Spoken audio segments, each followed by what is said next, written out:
Hello crafty friends, I'm Lien from Studio Kato and I'm so happy you're joining me again today for another clean and simple card. It's a really simple card. I'm using a mini stamp set by Colorado craft company called Mailbox Full of Love, but I am not sure you can get this. I got this for free from my local craft store, who were kind enough to send it along with my very big Colorado craft company order, but I can't find it listed anywhere, so I don't know if you can get this. I'm not sure.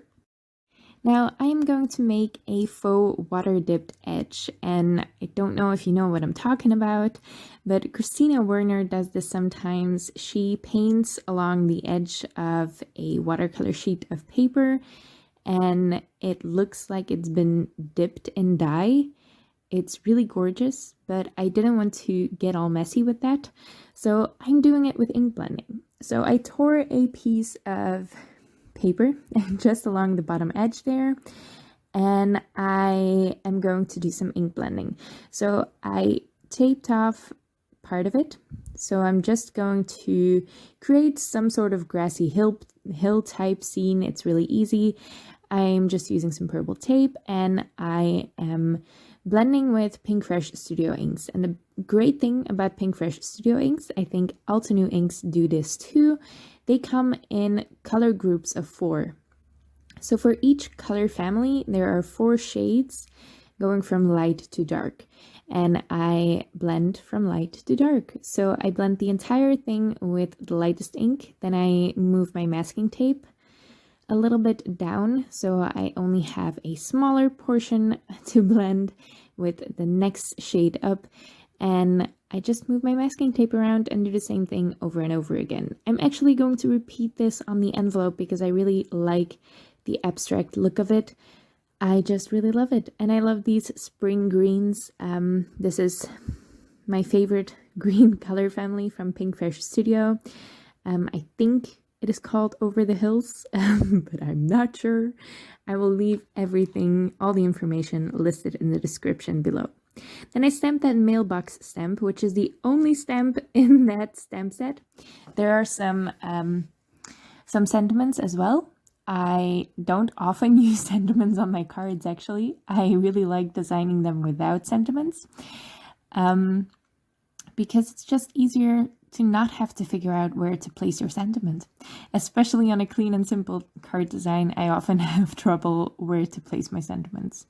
So I stamped this onto Canson Montval 200 GSM watercolor cardstock. The first cardstock was also watercolor cardstock, but it was heavier, 300 GSM, because the thicker your cardstock, the rougher the torn edge will be, and I really like that rough look, so I took the thickest cardstock I could find.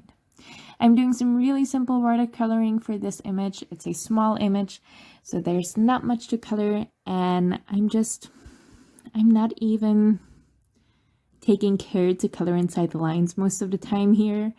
I wanted some pops of red in here because I liked the idea of it contrasting with the green background. And I popped in some reds in the mailbox, and I popped in some reds on the envelopes, and they bled together a little bit, and I didn't worry about it. I just had I had a good evening with this stamp set. It was a really fun card to make, no stress at all. I made this in 40 minutes, I think, and I took my sweet time with it too. I didn't rush anything.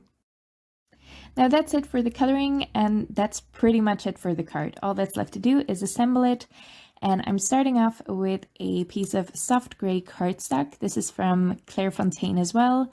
It's from their Trophée line, and yeah, it's just a really beautiful soft gray cardstock. I actually need a refill soon. I ran out and I bought a whole ream of it a couple years ago, so I use it quite a lot.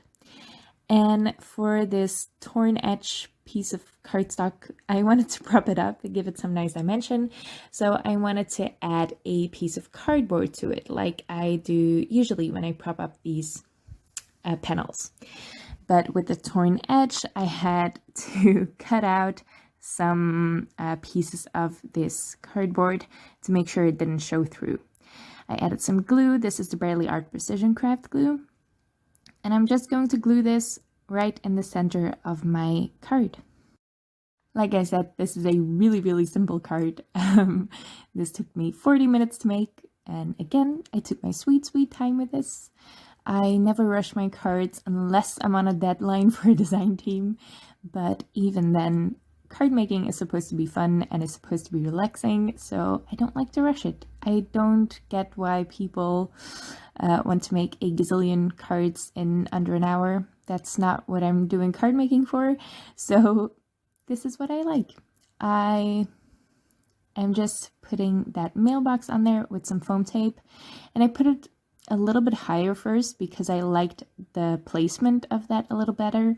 But then I figured the mailbox should stand on something and not just float around, so I put it on the darkest shade at the bottom of the card.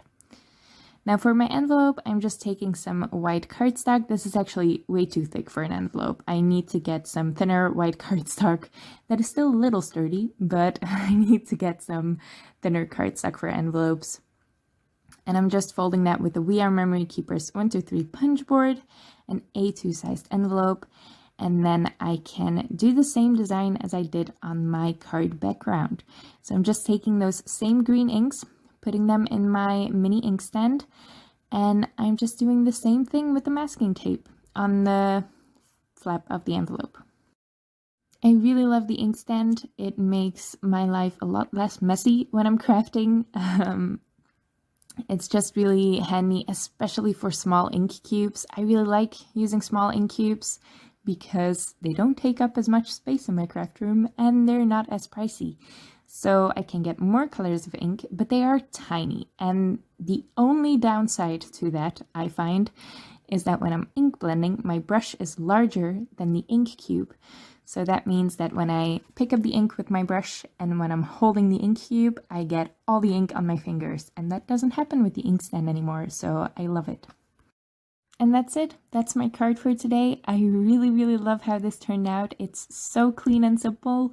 I didn't even add any sequins, which is a first for me, I think. Since I discovered embellishments, I have put them on pretty much every card. So I'm really happy with it without sequins, so it looks lovely. I hope you like it too, and I hope you like this video. If you did, make sure to leave a thumbs up on this video and leave your thoughts in the comments below. I would love to read them. You can also subscribe to my channel if you want to see more of my videos, or if you can't wait for my next upload, I will leave a playlist linked on top of this video. I'll probably link my clean and simple card playlists. It's Casual Fridays. I used to post a video every Friday of a clean and simple card. I haven't in a while, but I might pick it up again soon. Anyway, thank you so much for watching, and I hope to see you next time.